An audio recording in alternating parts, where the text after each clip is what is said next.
안녕하세요.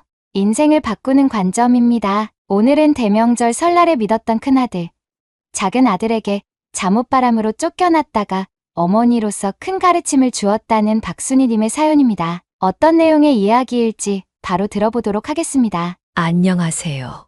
철석같이 믿었던 자식들을 떠나 지금은 스스로의 삶을 평온하게 살아가고 있는 70대 박순희입니다. 인생이라는 건 참 한치 앞도 알 수 없는 거더라고요. 나와 정말 좋은 관계로 잘 지냈던 사람이 한순간에 등을 돌려버리는 경우도 있고, 믿고 살아온 자식들에게 배신을 당하는 경우도 있고, 오늘은 노년기에 접어들어서야 비로소 제 자신의 인생을 찾게 된 사연을 들려드리려고 합니다. 아직도 그 일만 생각하면 손이 바르르 떨리지만 용기를 내어 한번 이야기를 꺼내보도록 할게요. 저는 일찍이 남편을 잃고 아들 둘을 홀로 키웠습니다. 부모님도 비교적 일찍 돌아가셨고 남편도 이른 나이에 세상을 떠났기에 항상 주변 어른들은 저를 보며 박복한 계집애 라고 부르곤 했어요. 부모 복도 없고 남편 복도 없는 지지리도 박복한 팔자를 가진 애라고. 어떤 사람들은 제 옆에도 오지 않았습니다. 혹시나 안 좋은 기운이 옮기라도 할까 하는 우려 때문이었죠. 하지만 저는 조금도 아랑곳하지 않았습니다. 되려 주변에서 그렇게 수군거릴수록 더욱 굳세게 열심히 살았어요. 어린 아들들을 여자 혼자 몸으로 열심히 키우면서 말이죠. 남자아이 둘을 여자 혼자 키우는 건 정말 힘든 일이었습니다. 육체적으로도 정신적으로도 온전하지 않은 날들이 많았지만 그래도 다행이었던 건 아들들이 조금의 병치레도 없이 건강하게 자라줬다는 점이었어요. 그리고 각자 장성하여 결혼까지 했을 땐 그제서야 마음에 짐이 확 덜어진 기분이었습니다. 인생의 가장 큰 숙제를 해결한 것 같은 해방감이 들더라고요. 아들들은 제게 잘했고 며느리들도 제게 정말 잘했습니다. 특히나 큰 아들과 큰 며느리는 저와 함께 살고 싶다고 이야기를 하더라고요. 어머님, 저희 집에서 같이 살지 않으실래요? 어머님 혼자 지내시기에는 적적하실 것 같아서요. 원래 어머니나 아버지는 맞이가 모시고 사는 거라는데 어떻게 생각하세요? 아무리 그래도 늙은이랑 한 집에 같이 사는 건 여간 불편한 일이 아닐 텐데. 괜찮겠니? 며느리들은 시부모 모시고 사는 걸 제일 싫어한다는 이야기를 들은 적이 있는데 말이야. 에이, 그런 게 어디 있어요, 어머님. 어머님 제 성격 아시잖아요. 누구 불편해하거나 그런 성격 아닌 거. 저는 어머님이랑 너무너무 같이 살고 싶은데요. 같이 살아요, 어머님. 그래야 저희도 마음이 편할 것 같아요. 사실 눈치가 있었기에 어지간하면 아들들이랑 한 집에서 살고 싶지는 않았습니다. 아무래도 혼자 지내는 것이 제게는 더 익숙했기 때문이었죠.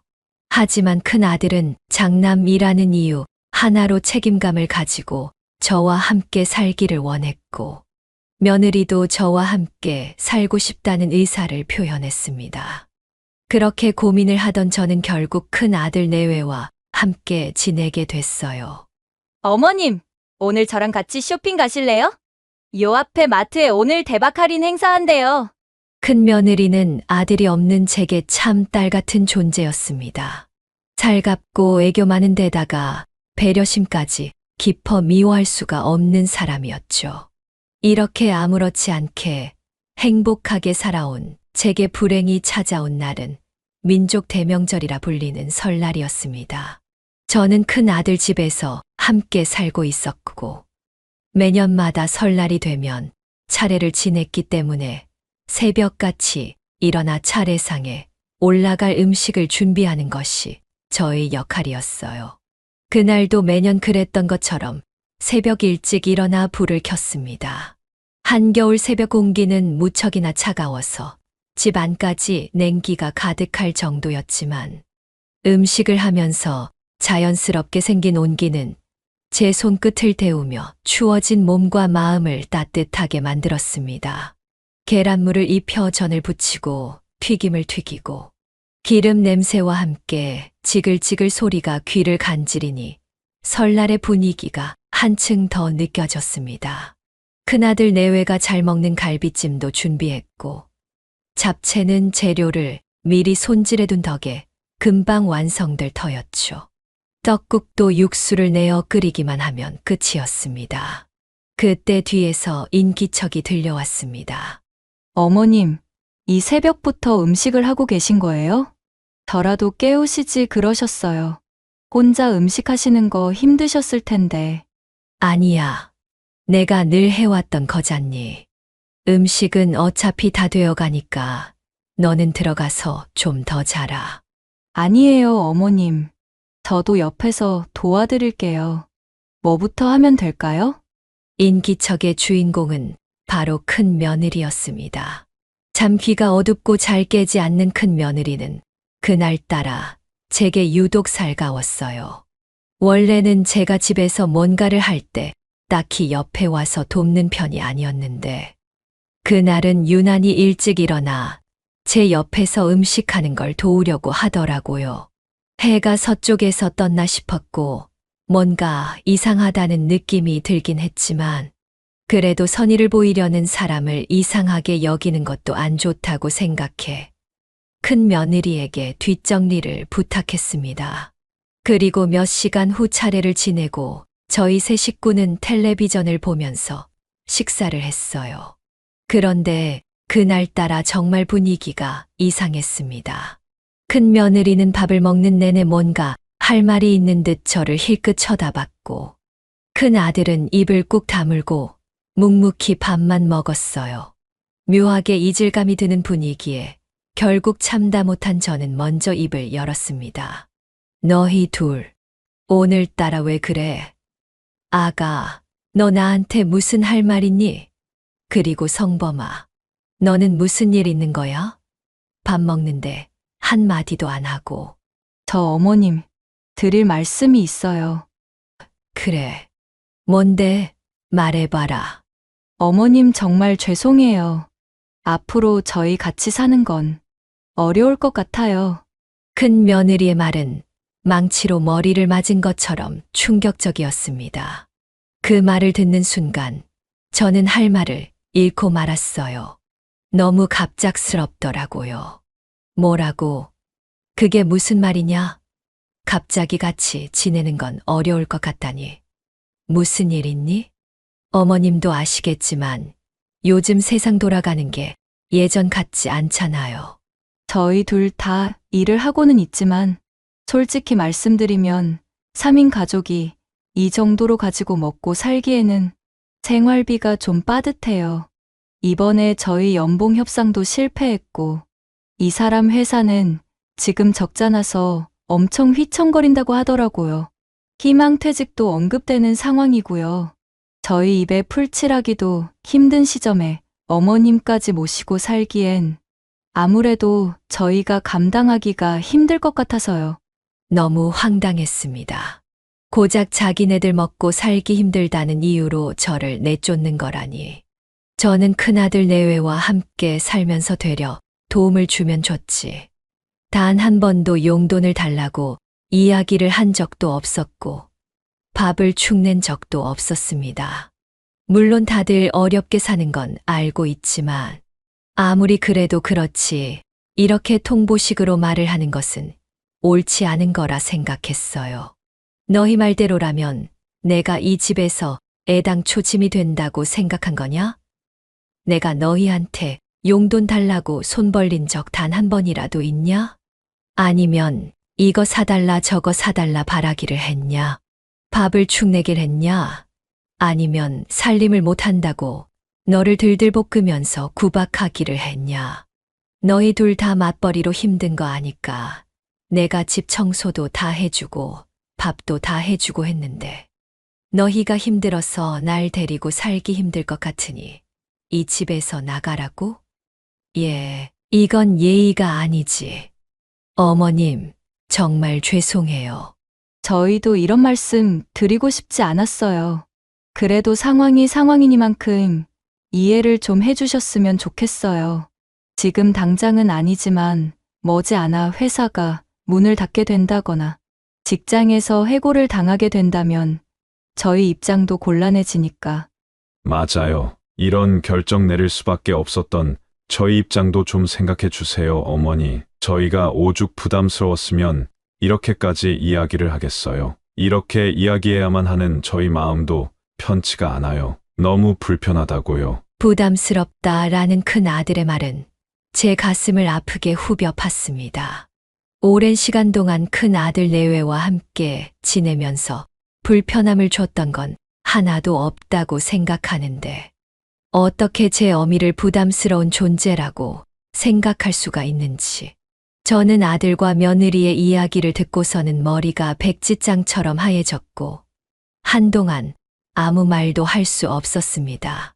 이 모든 상황이 꿈인지 현실인지 구분이 되지 않더군요. 한참 동안 입을 닫고 있었던 저는 겨우 입을 열었습니다. 그래, 알았다. 너희가 그렇게 부담스럽고 상황이 힘들다는데 짐덩어리린 내가 떠나줘야지. 언제까지 나가주면 되겠니? 이번 주, 다음 주 말만 해라. 언제든지 짐 싸서 나가줄 테니. 안방에 있는 어머님 짐 정리하시고 최대한 빨리 나가주셨으면 좋겠어요. 지낼 곳은 따로 알아보시는 게 나을 것 같아요. 어머님 친구분도 많으실 테니까. 아니면 도련님 집에서 잠깐 지내셔도 좋을 것 같고요. 아, 그래. 그게 좋겠네. 석현이네 집에 가서 지내세요, 어머니. 석현이는 가게 잘 되니깐 돈도 많이 벌고 어느 정도 여유도 있잖아요. 이왕 이렇게 된 거 시간 길게 끌 것 없이 오늘 바로 가시는 게 좋을 것 같아요. 제가 석현이한테는 전화 따로 해둘게요. 결국 그날 아침 저는 짐을 제대로 싸지도 옷을 제대로 갖춰 입지도 못한 채 잠옷바람으로 집을 떠나게 됐어요. 그렇게 정신없이 밖으로 나와 보니 겨울바람이 아주 매섭게 불고 있더군요. 휴대폰을 켜서 날씨를 보니 영하 10도를 웃도는 기온이더라고요. 영하 10도의 날씨는 뼛속까지 시리게 만들었습니다. 게다가 설날 아침이라 그런지 거리는 고요했고 어쩌다 보이는 행인들은 두터운 옷으로 무장한 채로 느리게 제 옆을 지나갔습니다. 저처럼 잠옷 차림으로 거리를 헤매는 사람은 어디에도 없었죠. 그래도 이대로 계속 밖에서 서성이고만 있으면 죽도 밥도 안 된다는 것을 알고 있었기에 저는 큰 아들이 말한 대로 작은 아들 집으로 버스를 타고 찾아갔어요. 버스를 타고 가는 동안 버스 안에 있는 사람들이 모두 저를 쳐다보는 것이 느껴졌습니다. 하긴 충분히 그럴 수도 있겠다 싶었어요. 영하 10도의 날씨에 겨우 패딩 하나 입고 잠옷 차림으로 버스에 탄 노인이라니 치매라도 걸린 건 아닐까 싶었을 겁니다. 작은 아들은 평소에도 제게 습관처럼 어머니, 우리 집은 언제든 오셔도 돼요? 라고 말하곤 했기에 일단 오긴 왔지만 정작 작은 아들의 집 근처에 도착하자 또 다시 마음이 복잡해졌습니다. 이 차림새로 문을 두드려도 괜찮을까? 오늘은 설날인데 내가 괜히 민폐만 끼치는 건 아닐까? 하지만 영하 10도의 차갑고 시린 바람이 제 고민을 밀어냈고 저는 긴장을 가득 안고서 작은 아들 집으로 향했습니다. 누구세요? 석현아, 엄마다. 문 좀 열어다오.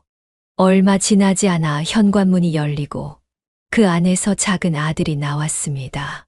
작은 아들은 현관문 앞에 서 있는 제 모습을 보고서는 말도 안 나온다는 황당한 표정으로 이렇게 묻더군요. 어머니, 오늘 영하 10도인데 이 추운 날씨에 이 차림으로 여기까지 오신 거예요? 성범이한테 전화 못 받았니? 너한테 따로 연락한다고 하길래 나는 어느 정도는 이야기 들었을 줄 알았는데 엄마 성범이네 집에서 나왔다. 사정이 좀 있어서. 네. 형네 집에서 나오셨다고요? 제 이야기를 들은 작은 아들의 표정은 순간 확 일그러졌습니다. 그 표정 안에는 여러 가지 감정들이 가득 담겨 있는 것 같았어요. 작은 아들이 아무 말 없이 저를 쳐다보고만 있던 그때 집 안에서 작은 며느리의 목소리가 들려왔습니다. 여보, 누구야? 일단 들어오세요, 어머니. 날이 많이 추워요. 작은 아들은 저를 부축해서 집 안으로 들어갔고 작은 며느리는 저를 보자마자 눈이 커지며 놀란 표정을 지었습니다. 어머님, 이 시간에 연락도 없이 어쩐 일이세요? 그렇게 입고 여기까지 오신 거예요? 엄청 추우셨을 것 같은데 대체 무슨 일이 있으셨던 거예요? 저는 무거운 한숨을 내쉬며 소파에 앉아 작은 아들과 작은 며느리에게 어떤 일이 있었는지에 대해 말했습니다. 말을 이어가는 동안 작은 아들은 아무 말 없이 제 이야기를 들어줬지만 작은 며느리는 시선을 피하며 어딘가 불편한 기색을 보였습니다. 이야기가 끝나자 작은 며느리는 안타까운 표정으로 말했습니다. 고생 많으셨어요. 우선 몸이라도 좀 녹이실 수 있게 따뜻한 유자차 한 잔 타서 드릴게요. 감기 걸리시면 안 되니깐요. 그리고 잠시 저희끼리 이야기 좀 나누겠습니다, 어머님. 그리고는 제게 따뜻한 유자차 한 잔을 건네준 뒤 작은 아들을 데리고 안방으로 들어갔습니다. 거실에는 저 혼자 덩그러니 남게 됐죠.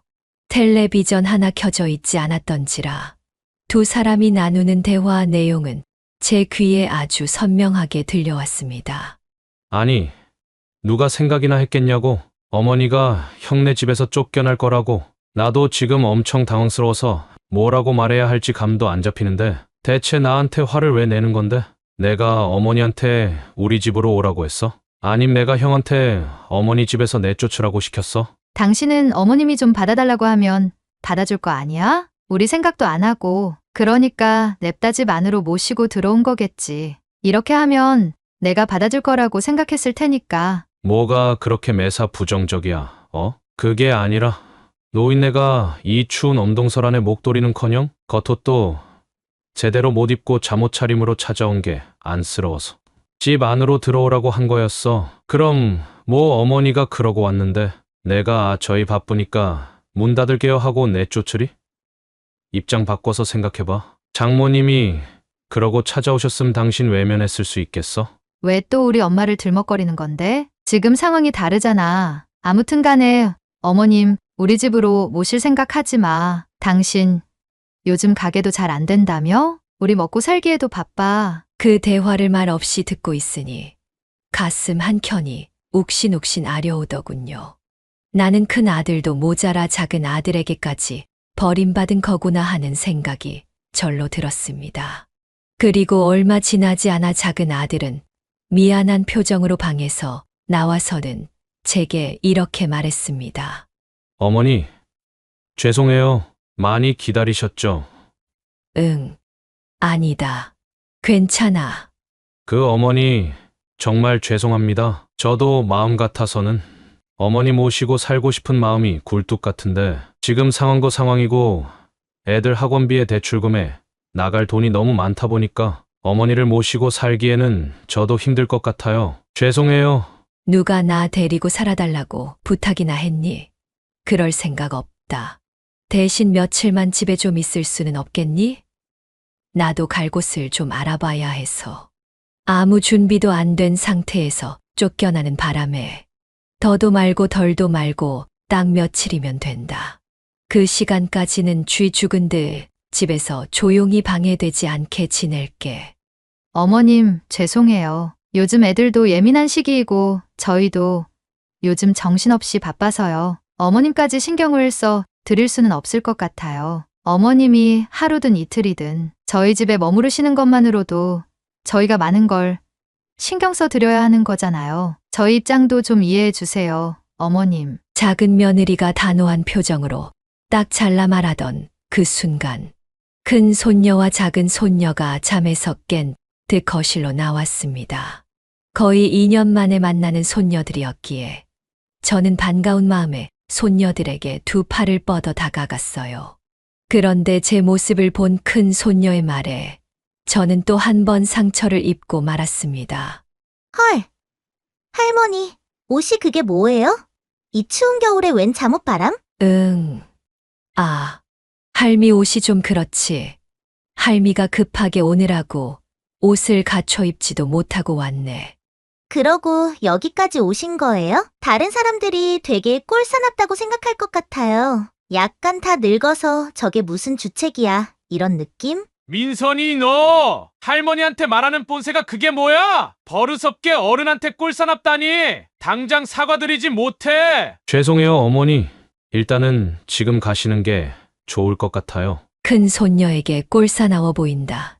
라는 이야기까지. 들은 저는 조용히 짐을 챙겨 작은 아들의 집에서 나왔고 또 다시 거리를 헤맸습니다. 눈물은 이미 얼어붙은 듯 나오지 않았고 허기와 추위가 점점 몸을 잠식해 갔어요.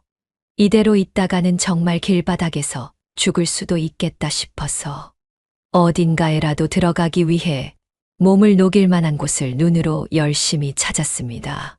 그 순간 찜질방 간판이 눈에 들어왔고 저는 수중에 가지고 있는 몇 푼 남지 않은 돈으로 찜질방에 들어갈 수 있었어요.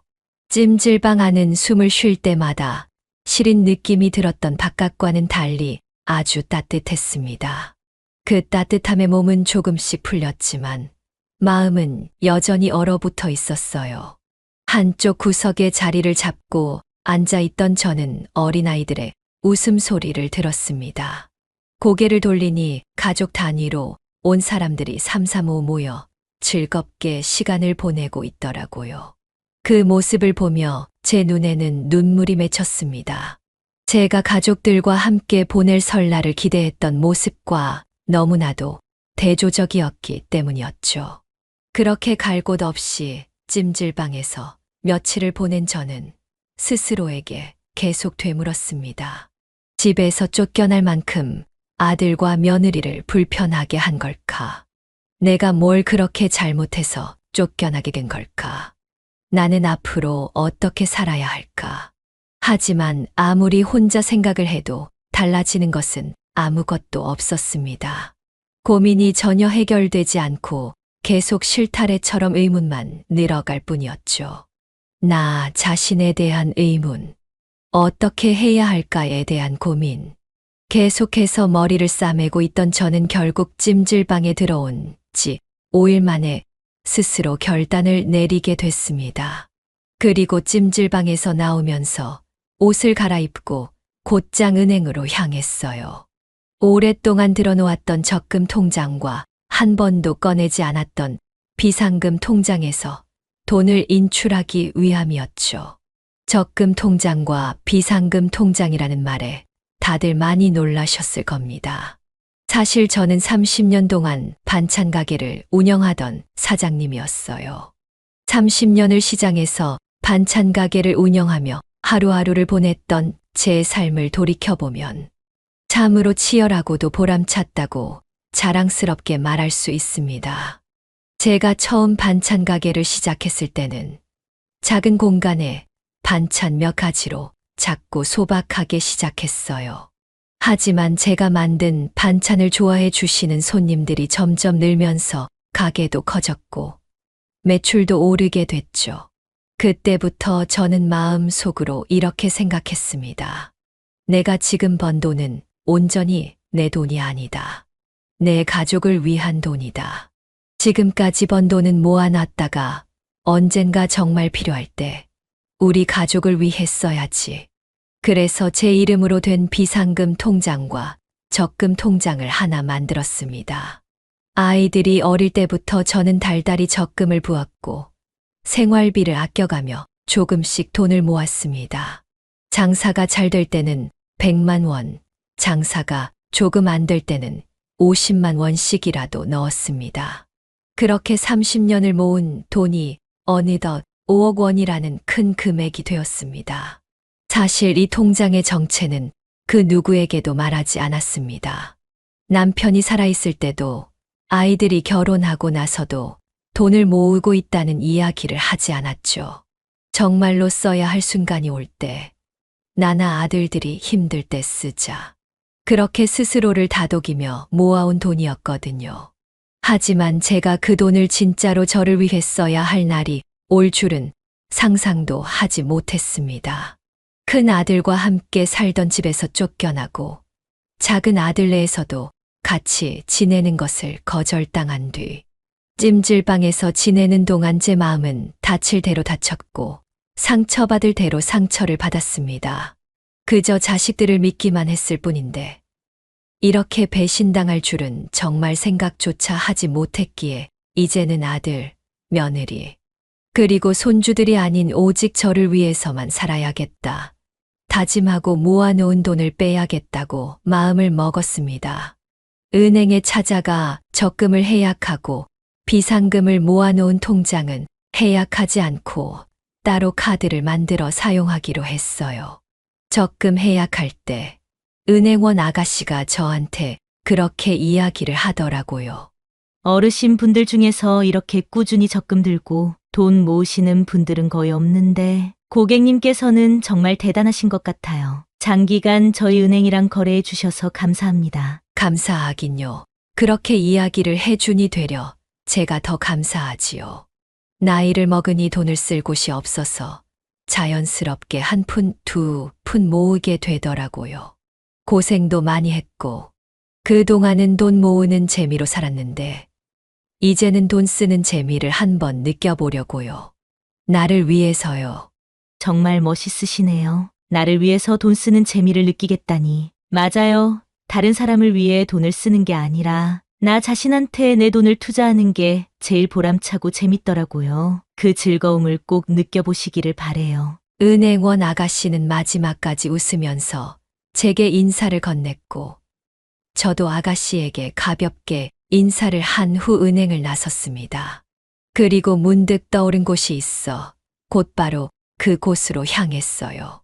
제가 몇 년 전 혹시라도 있을지 모를 만약의 사태를 대비해 작은 집을 하나 계약했었거든요. 그 방은 제가 모아둔 비상금 중 일부로 보증금을 내고 마련한 곳이었습니다. 자식들에게 말하지 않고 조용히 언젠가 내가 늙고 병들게 되면 아들들에게 짐이 되지 않기 위해 준비한 방이었는데 이런 이유로 가게 되다니 참 아이러니하다는 생각도 하게 됐어요. 짐이라곤 큰 아들네에서 쫓겨날 때 들고 나온 작은 가방뿐이었기에 발걸음이 제법 가볍게 느껴졌습니다. 문을 열고 들어간 집은 생각보다 아늑했어요.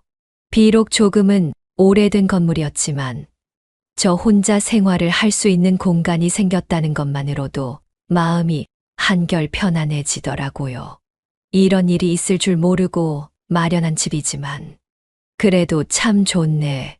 아늑하고 미리 구해놓기를 참 잘한 것 같아. 저는 방 한 구석에 앉아서 은행에서 받아온 통장과 적금 증서를 꺼내 들었습니다. 제가 여태까지 모은 돈이 제 손에 있다는 사실이 처음엔 실감이 나지 않았어요.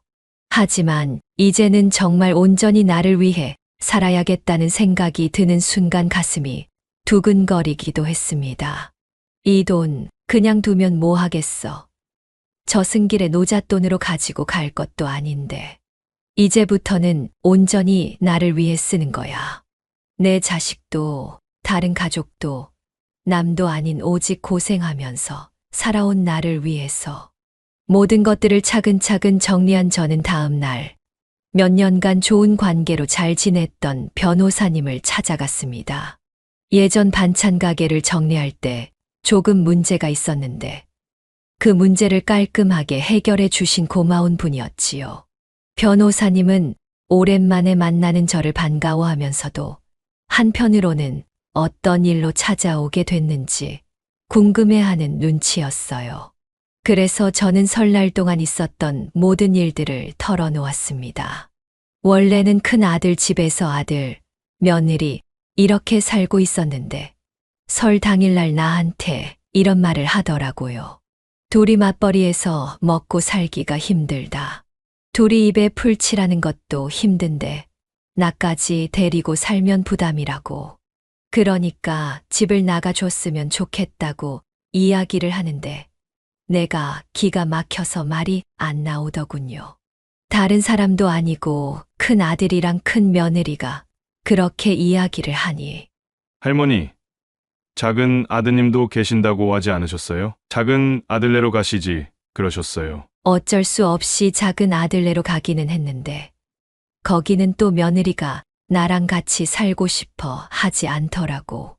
나랑 같이 살부대끼면서 살고 싶지 않다는데 나 좀 데리고 살아달라고 애걸복걸 하기도 싫고 그래서 그래서 말인데 혹시 정말 우리 큰 아들네 회사랑 큰 며느리 회사가 어려운지 그리고 우리 작은 아들이 운영하고 있는 가게가 장사가 잘 안 되는지 알아봐 줄 수 있어요? 만약 이게 거짓말이라면 나도 그에 따른 조치를 취해야 하니까. 그럼요. 당연하죠. 저희는 불가능한 일 없다는 거 잘 알고 계시잖아요. 지금 바로 알아봐 드리겠습니다. 변호사님은 두 팔을 걷어붙이고 저를 도와주려 하셨습니다. 가족보다 든든하게 느껴지는 남이라니. 조금은 웃기기도 했지만 그래도 내 옆에서 날 이렇게 적극적으로 도와주는 사람이 있다는 것에 감사함을 느낄 수 있었어요. 며칠 후 알게 된 사실은 큰 아들 내외의 회사는 정상적으로 운영이 되고 있는 회사였고 경영난에 시달리거나 직원들에게 희망퇴직을 권유할 정도로 힘든 상황은 아닌 것으로 밝혀졌습니다.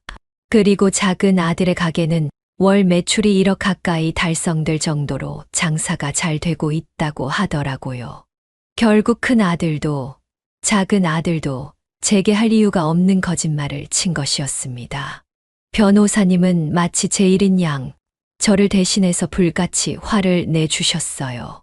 아니, 그냥 모시기 싫었으면 모시기 싫다고 이야기를 하던가 하면 될 것이지. 뭐하러 낳아주신 어머니한테 그런 식으로 거짓말까지 치는지 모르겠네요. 괜찮으세요? 제가 다 화가 나네요, 정말. 어휴. 그냥 제가 찾아가서 다 뒤집어 엎어버릴까요? 말씀만 해주세요. 아니요. 감정적으로 나갔다가는 되려 일이 다 틀어질 수 있어요. 제가 계획하고 있는 게 있는데 지금부터 저를 좀 도와주실 수 있을까요? 변호사님? 아, 당연하죠. 모든 말씀만 해주세요. 어떤 일이든 제가 직접 나서서 다 도와드릴게요. 큰 아들과 작은 아들이 제게 거짓말을 했다는 걸 알게 된 이상, 이 상황을 눈뜨고 가만히 지켜보고만 있을 수는 없었습니다. 이걸 이대로 유야무야 넘어가게 된다면 저는 바보가 되어버리는 것이었으니까요. 그렇게 설날 당일로부터 일주일 정도가 지났을 즈음 큰 아들에게서 전화 한 통이 걸려왔습니다. 어머니, 저예요. 왜 전화나 문자 한 통 없으세요? 걱정되게. 걱정은 무슨 걱정. 너희들이 나가라고 등 떠밀어 놓고서 걱정된다는 소리가 나오니?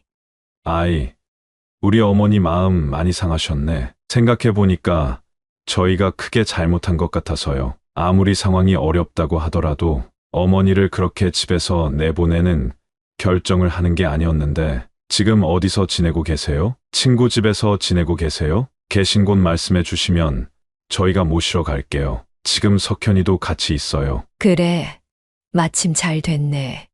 나도 너희한테 따로 할 이야기가 있었는데 둘이 같이 들어라. 네, 무슨 말씀이신데요, 어머니? 난 이제부터 요양원에 들어가서 살 거야. 그 누구의 눈치도 보지 않고 나 혼자 마음 편히 노후 즐기다가 눈 감으련다. 무슨 말씀을 하시는 거예요? 어머니? 요양원에 들어가신다니요. 이렇게 자식들이 멀쩡히 둘이나 있는데. 내가 가려는 요양원은 그냥 단순한 요양원이 아니야. 경기도 안에서 몇 없는 최고급 프리미엄 요양원이야. 너나 석현이 집하고는 비교할 수 없을 정도로 시설도 좋고 거기 계시는 선생님들도 다 친절하시고 아무튼 그렇게 지내는 게 좋을 것 같아서 결정을 내렸으니 그렇게 알고 있으면 될 것 같구나.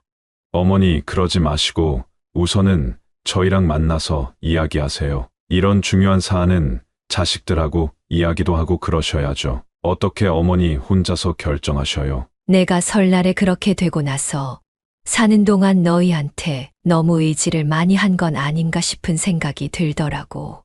자식들 입에서 부담스럽다. 어쩌고 저쩌고. 그런 이야기까지 나오게 만들다니. 참 부끄러운 엄마가 아닐 수 없더구나. 그래서 앞으로는 자식들에게 일절 의지하지 않고 부담 주지 않으려고 한다. 그게 나도 속 편한 일이고 너희가 바라던 일이지 않겠니? 그리고 나는 잘 지내고 있으니까 데리러 올 필요도 없어. 이만 끊으마. 잠깐만요, 어머니. 그러면 비용은요? 비용은 어떻게 처리하실 건데요? 프리미엄 요양원이면 돈이 한두 푼 들어가는 것도 아닐 거고 몇 억은 깨지실 텐데 어머니 그럴 만한 돈 있으세요? 없으시잖아요. 괜한 아집 부리지 마시고 그냥 집으로 돌아오세요. 형이 잘못했다고 다시 모시고 산다고 말하잖아요. 네. 별안간 금액 이야기를 들먹이는 작은 아들의 말을 들은 저는 콧방귀를 한 번 뀌어주면서 전화를 끊어버렸습니다. 매몰차게 내쫓아 버릴 땐 언제고 이제 와서 다시 같이 살자니. 너무 웃긴 상황이라고 생각했고 아들들의 말에 대꾸를 할 가치도 없다고 생각했습니다. 그렇게 저는 전화를 끊고 서서히 복수를 준비하기 시작했어요. 낳아주고 길러준 엄마를 되도 않는 이유로 집에서 내쫓고 거짓말로 기만한 죗값을 치르게 하기 위한 만반의 준비를 말이죠. 그리고 정확히 일주일 후 저와 변호사님은 큰 아들의 집과 작은 아들의 가게를 순차적으로 찾아갔어요. 주말 아침에 찾아갔더니 큰 아들과 큰 며느리는 눈을 휘둥그렇게 뜨고 저와 변호사님을 번갈아 바라보며 당황스러워 하더군요. 그 모습을 본 변호사님은 큰 아들을 향해 이렇게 말했습니다. 안녕하세요. 정성범 씨 맞으시죠? 네, 맞는데요. 여기서 거주한 지 얼마나 되셨죠? 20년 좀 넘었습니다. 왜 그러시는지. 전세로 들어오셨고 어머니이신 박순희님께서 마련해 주신 집인 것으로 알고 있습니다. 전세 보증금을 어머니께서 전부 다 내주셨고 정성범 씨는 그해 다달이 공과금 정도의 금액만 내고 있었던 것으로 알고 있는데 이 사실도 맞는 사실이죠? 네, 그렇습니다만 왜 자꾸 그런 걸 물어보시죠? 무슨 자격으로 저한테 그런 걸 물으십니까? 어머니, 이분은 대체 누구예요? 누구긴 누구야. 내 법정 대리인이지. 내가 지정한 법정 대리인이니 너한테도 이런 걸 물을 수 있는 거 아니겠니? 앞으로 한 달 뒤 전셋집 주인이 변경될 예정입니다. 해당 사실을 고지하러 방문했으며 빠른 시일 내로 이사를 가시는 것을 권해드립니다. 지금 정성범 씨 집 전세금이 대폭 상승할 예정이거든요. 네. 아니, 잠깐만요. 갑자기 무슨 주인이 바뀌어요? 저희는 처음 듣는 이야기인데, 그리고 전세금은 왜 오르는 건데요? 전셋집은 별도로 집주인이 있다는 거 알고 있지. 기존 집주인이 내 지인이었는데 이번에 건물 한 채를 크게 매입했다네. 그래서 여기는 다른 사람한테 명의를 양도했대. 그런데 그 양도를 받은 사람이 전세금을 대폭 올려받는다지 뭐니? 마침 올해 너희 전세 계약 만기잖아. 전세금 올리는 거 버티고 지낼 수 있으면 지내는 거고 아니면 이사를 가는 거고 그건 너희 결정이니 알아서들 하도록 해라. 아니, 어머님, 예고도 없이 이렇게 통보를 하시면 어떡해요? 적어도 저희한테 시간은 주셔야죠. 그래야 저희도 집을 알아보고 자금도 마련하고 할 거 아니에요? 너희는 나한테 아무런 언질도 없이 당일날 집 나가라고 내쫓았으면서 나는 누구 좋으라고 미리 통보를 해줘야 하는 거니. 일말의 양심이라는 게 조금이라도 남아있다면 나한테 그런 이야기를 할 수가 없을 텐데. 아가, 네가 네 입으로 말해봐라. 네 행동은 정당한 행동이고 지금 내 행동은 부당한 행동이다. 이 말이니 지금? 아니요, 그게 아니라 큰 아들 내외가 사는 집. 저와 함께 살았던 그 집은 사실 큰 아들의 결혼 선물로 제가 마련해 준 신혼집이었습니다. 그 집에서 어쩌다 제가 함께 살게 된 것이었고 마침 집주인이 저와 친하게 지내던 지인이었기에 전세금도 다른 집보다는 훨씬 저렴하게 들어올 수 있었죠. 만기가 넘었음에도 불구하고 집을 비워주지 않아도 됐고, 전세금도 처음 들어왔을 때랑 지금이랑 같은 금액으로 계약을 하고 있었습니다. 하지만 이미 큰 아들과의 관계는 틀어질 대로 틀어졌거니와 마침 집주인이었던 지인도 다른 곳에 건물을 매입하여 건물 주인이 바뀔 예정이라며 제게 소개를 시켜주더군요. 저는 건물새 주인분을 보고서 이렇게 말했습니다. 사장님, 전세금은 대폭 올려받으시는 게 좋을 겁니다. 20년 동안 저렴한 전세금으로 살아왔으니 이제는 제대로 폭탄 맛을 좀 봐야죠. 시세보다 훨씬 더 비싸게 받아주세요. 다들 아시겠지만 전세금을 감당하지 못해서 이사를 가는 사람들도 많잖아요.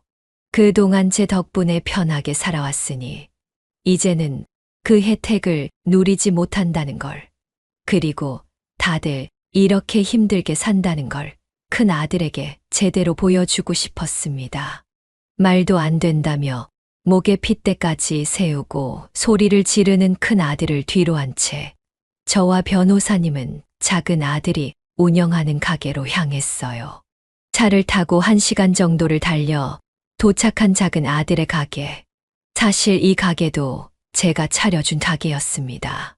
제가 지분을 가지고 있는 작은 건물이었고, 아들은 이 가게에 단독으로 입점을 해서 장사를 하고 있었던 것이었죠. 어차피 작은 아들이 알아서 잘할 거라 믿었기에 크게 신경도 쓰지 않았고, 작은 아들은 달달이 제게 저렴한 월세만 내며 살았어요.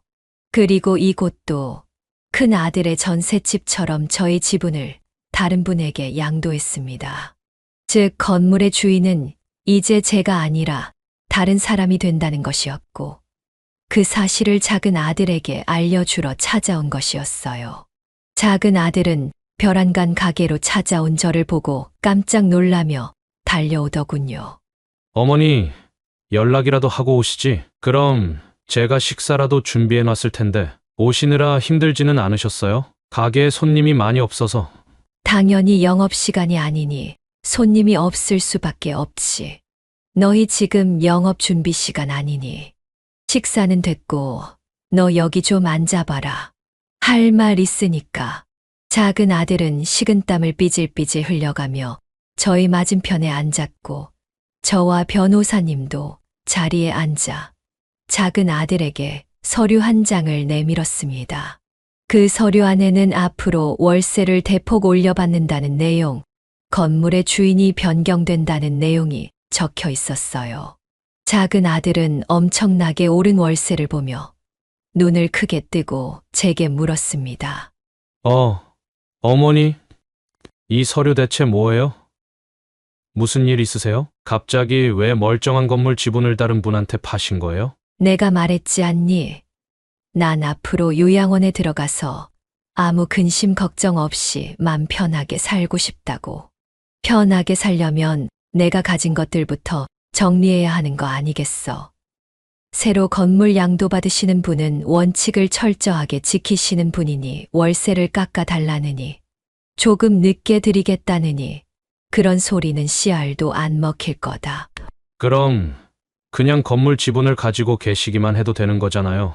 굳이 뭐하러 다른 분께 가게를 파세요? 지금이라도 마음이 바뀌었다고 못 팔겠다고 말하세요. 그쪽에다가 만약 정 관리하기 힘드시다고 하면 차라리 제 이름으로 명의를 넘겨주셔도 되고요. 아직도 상황 파악이 안 되니 내가 너를 뭘 믿고 건물 명의를 넘겨줘. 너한테 넘겨줄 바에야 차라리 생판 모르는 남한테 넘겨주는 게 훨씬 마음 편하고 좋지. 그리고 내가 건물을 팔겠다는데 그것도 네 허락을 맡아야 하는 거냐? 내가 내 건물도 마음대로 못 팔고 아들 눈치를 봐야 하는 거야. 그건 아니지만 아무리 그래도 이건 아니죠. 장사가 그렇게 잘 되는 편도 아닌데. 이 정도 월세를 어떻게 내면서 살아요, 어머니? 설날 일 때문에 서운해서 그러시는 거라면 제가 몇 번, 아니 몇백 번이라도 무릎 꿇고 사죄드리겠습니다. 어머니 분이 풀릴 때까지 욕을 하고 때리셔도 돼요. 그러니까 이분한테 건물 양도하지 마세요, 어머니. 저 이러다가 파산할 수도 있어요. 이건 정말 아니잖아요. 네. 아니, 내 사과 같은 건 받고 싶지도 않다. 그리고 장사가 안 된다고. 내가 그동안 네가 알아서 잘하겠지 하고 신경을 안 쓰고 있었는데 사람을 속여 먹으려면 좀 그럴듯하게 속이던지. 인터넷에 너희 가게 유명하다고 월 매출 1억씩 나온다고 아주 대놓고 홍보를 하고 있더라. 너희는 둘 다 어떻게 입만 열면 거짓말이 자연스럽게 나오니? 아니 그게 제가 일부러 그런 게 아니라 정말 요즘은 장사가 잘 안 돼서. 그것까지 내가 신경을 써야 할 의무는 없고, 만약 월세를 못 내고 살 것 같다면 빠르게 가게를 비워주는 게 좋을 거다. 뭐 다른 곳으로 이전을 하던지 그거는 알아서 할 문제다만 지금 시국에 월세를 저렴하게 받는 빈 건물이 과연 있을까 싶다. 아마 시간 지나고 나면 알게 될 거야. 이 어미가 그동안 너를 얼마나 편하게 해줬는지.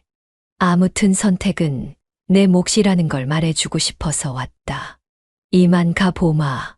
작은 아들은 계속해서 저를 부르며 잘못했다고 울고불고 난리를 쳤지만 저는 눈 하나 깜짝하지 않았습니다. 잘못했다고 해서 받아주게 되면 결국에는 똑같은 일이 일어날 것이 뻔했고, 무엇보다 저를 기만한 아들들이 괘씸해서 도저히 용서를 할 수가 없었습니다. 그래서 저는 지나온 세월들을 뒤로한 채 아들들과 평생 연을 끊고 살기로 마음을 먹었어요. 변호사님은 집으로 돌아가는 길에 제게 이렇게 물었습니다. 어머님, 이제 마음 좀 편안하세요? 솔직히 말하면 편안한지는 잘 모르겠어요. 그래도 잘했다 싶어요. 만약 내가 이렇게 독하게 마음을 먹지 않았다면 큰 아들, 작은 아들, 그리고 우리 며느리들까지 모두 다 나를 만만한 노친네라고 얕봤을 테니까요. 진작에 이렇게 했어야 했는데 제가 너무 물러터진 사람이었어요.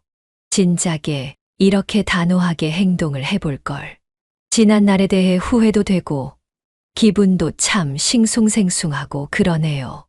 물러터졌다니요. 전혀 그렇지 않아요. 어머님 잘못이 아니라 어머님을 속이고 집에서 내쫓고 받아주지 않은 큰 아드님 내외랑 작은 아드님 내외가 잘못한 거죠. 어머님은 엄연히 거짓말에 피해를 입으신 거니까 그렇게 생각 안 하셨으면 좋겠어요. 앞으로 어떻게 지내실 거예요? 내가 말했던 것처럼 이제는 요양원에 들어가서 마음 편하게 살려고요.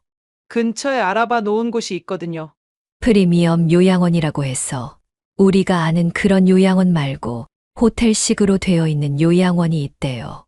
거기서 생활을 하려고 신청을 해 놓은 상태고요. 그동안 고생만 하고 살았으니 이제는 오직 나 하나만을 위해서 살아가 보려고요. 남은 인생은 그렇게 길지 않을 테니까. 아무튼 저를 도와줘서 정말 고마워요, 변호사님. 에이, 뭐려. 저는 그저 해야 할 일은 한 것일 뿐인걸요. 아무튼 이번 일이 제대로 마무리가 되어서 다행이에요. 어머님, 속도 확 풀리신 것 같고요. 나중에 진짜로 가게를 빼는지 계속 운영을 하는지, 그리고 큰 아드님은 이사를 갔는지 한번 살펴보러 오세요. 저는 고개를 끄덕이며 창밖으로 지나가는 풍경들을 바라보면서 생각에 깊이 잠겼습니다. 그래도 10달 동안 내가 품어서 내 배 아파 낳은 자식들인데 너무 단호하게 행동을 한 건 아닐까? 내가 정말 잘한 게 맞을까? 이런 생각이 순간 들었지만 다시금 마음을 다잡았습니다. 나는 절대로 잘못한 것이 아니라고. 내가 내린 결론이 제일 옳았다고 말이죠.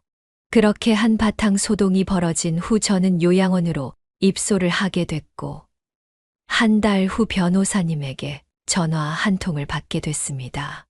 어머님, 잘 지내고 계시죠? 다름이 아니라 큰 아드님이랑 작은 아드님 소식 들으셨나 해서요. 아마도 못 들으셨을 것 같은데 좋은 소식은 아니지만 말씀해 드릴까요? 아이고, 그러고 보니 벌써 한 달이라는 시간이 흘렀네요. 어떻게 됐는데요? 들어보니깐 큰 아드님은 전세금 감당을 못해서 그냥 집 빼고 다른 지역에 저렴하고 평수 작은 아파트로 이사를 가셨다고 하고요. 작은 아드님은 결국 월세가 너무 비싸다는 이유로 가게를 닫으셨다고 하더라고요. 저렴하게 월세 받는 곳 찾아봐도 없어서 그냥 장사를 포기하신 것 같아요. 참 웃기지 않아요? 월 매출이 1억이라면서 월세 500만 원 낼 돈도 없나 정말. 저 같으면 500만 원만 내겠어요? 1000만 원도 거뜬히 낼 수 있을 것 같아요. 장사만 잘 된다면. 변호사님이 말해주길 큰 아들 내외는 전세금을 감당하지 못해서 저렴한 아파트로 이사를 가게 됐고 작은 아들은 오른 월세를 낼 수가 없어서 폐업을 했다고 하더군요. 참 기가 막히고 우스운 상황이었습니다. 불과 한 달 전까지만 해도 큰 아들 내외는 저와 아무런 문제 없이 잘 지내고 있었고 작은 아들은 월 매출이 1억에 달하는 맛집을 운영하고 있었는데 하루아침에 이렇게 상황이 변하게 되다니. 사람 일이라는 건 정말 알 수가 없는 거라는 걸 확실하게 알 수 있었어요. 이야기는 전에 들었지만 그래도 제 눈으로 직접 보고 싶어 요양원에서 잠시 외출을 해서 버스를 타고 큰 아들이 살던 집으로 향했습니다. 원래 아들 집 현관문에는 아무것도 붙어 있지 않았는데 강아지가 많이 짖어요 라는 스티커가 붙어 있고 어린 아기가 살고 있으니 초인종은 되도록 누르지 말아주세요 라고 초인종에 붙어 있는 걸 보면 이사를 간 것이 확실히 맞구나 싶어 발걸음을 돌렸습니다. 그리고 작은 아들의 가게는 검색해도 정보가 나오지 않는 것으로 봐서 확실히 문을 닫은 게 맞는 것 같았어요. 모든 사실을 확인한 저는 다시 요양원으로 돌아오는 버스를 탔습니다. 그리고 함께 살았던 동네들을 지나가면서 속으로 이렇게 생각을 했어요. 영하 10도의 추운 날씨에 쫓겨나던 그날처럼 너희도 그렇게 각자의 보금자리를 떠났구나. 한 달 전까지만 해도 우리의 운명이 이렇게 될 거라는 걸 누구도 알 수 없었겠지. 어떻게 보면 참 씁쓸하다. 죽기 전까지 사이가 좋아야 할 가족들이 한순간 이렇게 남처럼 멀어졌으니 말이야. 그리고 가슴 속으로 빌었습니다. 제발 평생을 후회 속에 살았으면 좋겠다고. 자신들의 잘못된 행동을 제대로 깨우치고서 제대로 반성을 했으면 좋겠다고 말이죠. 저는 지금 아주 행복하고 건강하게 잘 지내고 있습니다. 요양원 생활은 제가 꿈꿔왔던 것보다 더 평화롭고 풍요로웠습니다. 제 인생에서 가장 단단한 결정을 내린 지금 제 마음 속엔 후회라는 단어가 자리할 틈이 없었습니다. 요양원 창문 너머로 멀리 보이는 풍경을 바라보며 다시 한번 다짐합니다. 이제는 누구의 어머니나 시어머니가 아니라 온전히 저 자신의 이름을 가지고 살아가겠다고 말입니다. 저의 긴 사연을 들어주신 모든 분들에게 감사하다는 말씀 드리고 싶습니다.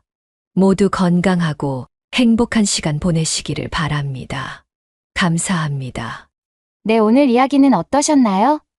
오늘 이야기를 듣고 어떻게 생각하시는지 어머님, 아버님의 생각을 댓글로 공유해주세요. 저는 또 다른 사연으로 찾아뵙겠습니다. 좋아요, 구독, 알람 설정을 통해 앞으로도 따뜻한 정을 나눌 수 있게 함께 해주세요. 어머님, 아버님의 삶의 지혜와 경험을 나눌 수 있는 통로가 되겠습니다. 오늘도 인생을 바꾸는 관점을 통해 사연을 들어주셔서 감사합니다.